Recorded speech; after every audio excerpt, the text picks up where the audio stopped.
got about 10 k's frontage to this beautiful river that we live on, and it's the backbone of our business. Well, I've been here 50 years, and we're going on to fourth generation in this area of prime agricultural land.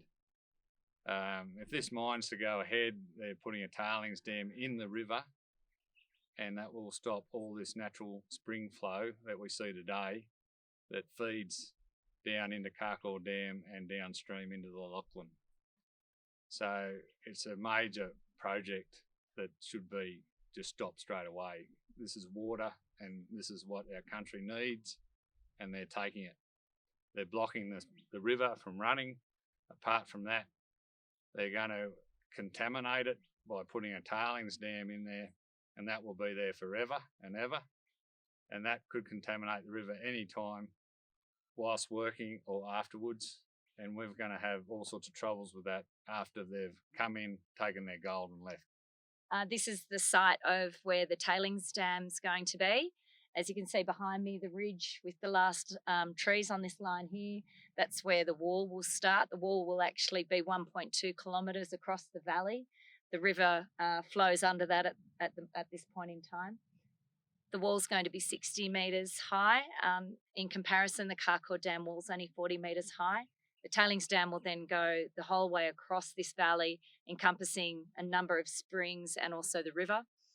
It goes all the way over to the state forest, and to give people some sort of size of that tailings facility, Carclaw Dam at the moment holds approximately 35,800 megalitres, and this will actually have a capacity to hold 50,000 megalitres.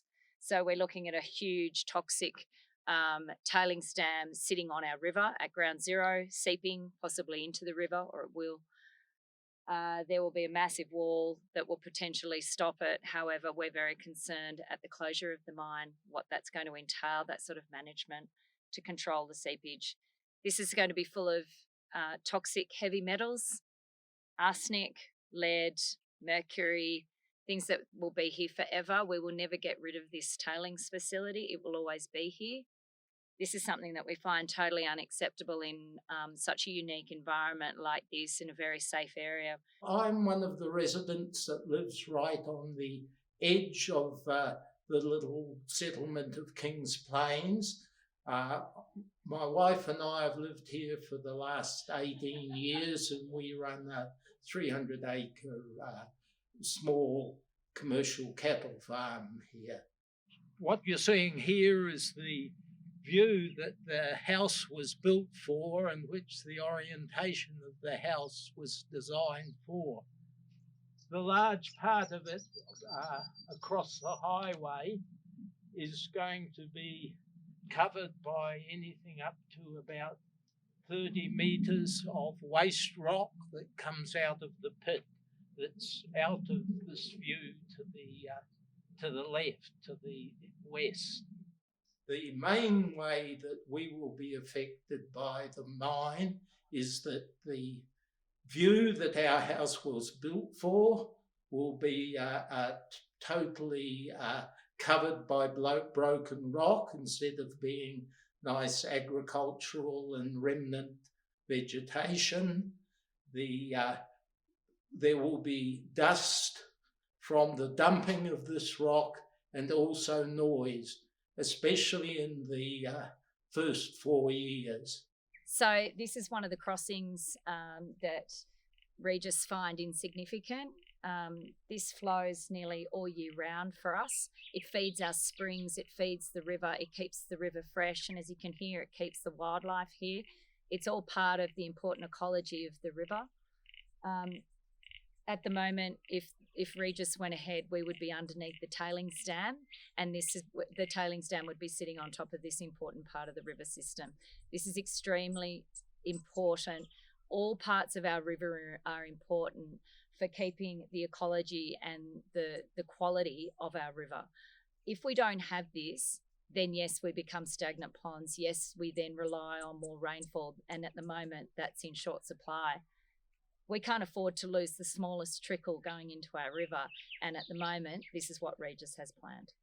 So the mine at the start of the river is an environmental disaster for us, because we're the fourth generation farmers of this land here. We're going to have to live with it for forever, for the rest of our lives. Some of the issues I have regarding the mine are around my residence, which is my sanctuary.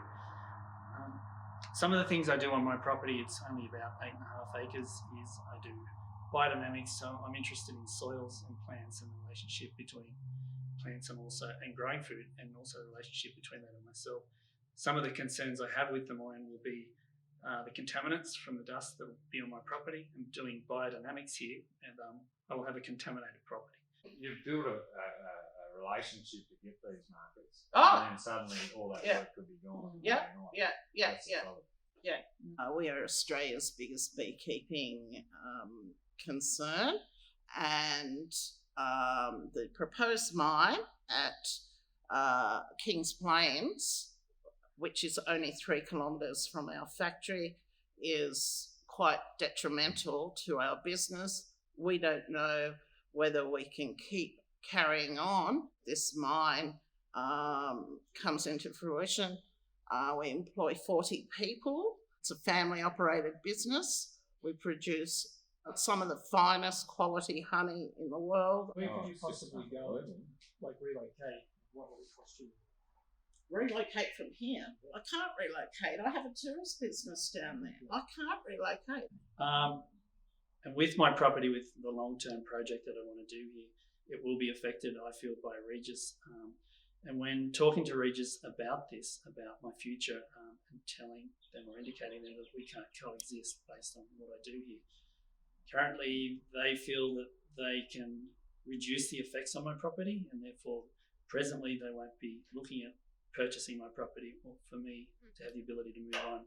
We've got grave concerns, as you can see, with the river flowing like it is today, that this is going to change. After reading the EIS, we've discovered that below the tailings dam wall, the water is actually going to seep horizontally. Any water that's captured into the springs, the river, the surface water, the groundwater, will flow horizontally to the pit, because the pit is actually the lowest point. Therefore, claims that they're going to have minimal impact on the river are actually incorrect, whereas they've stated themselves that all water within that mine site will be diverted to the pit. The pit's going to be contaminated. This is water we cannot then use. It will be there. It will sit there forever. And this movement of water going across to the pit, and the pit taking water from all the surrounding water sources, will in fact happen for the next 400 years. And we're not prepared to let that happen. So it's not only affecting us, it's going to affect everyone downstream. And I urge everyone to have a good look at the project that's going upstream. We've got children who want to work on this land, and we've got people who live here now and rely on this water source and live with the water source. And this is just unacceptable. We will never have water like we have it today if this goes ahead. We're urging everyone to get behind us to stop this project. It's as simple as going to www.protectthebalubula.com and simply making a submission. You don't have to know anything about the project. You can just be opposed to it. You can look into the EIS, or you can just have your personal opinion. Every submission counts, and every submission will help us to stop this go ahead. Thank you.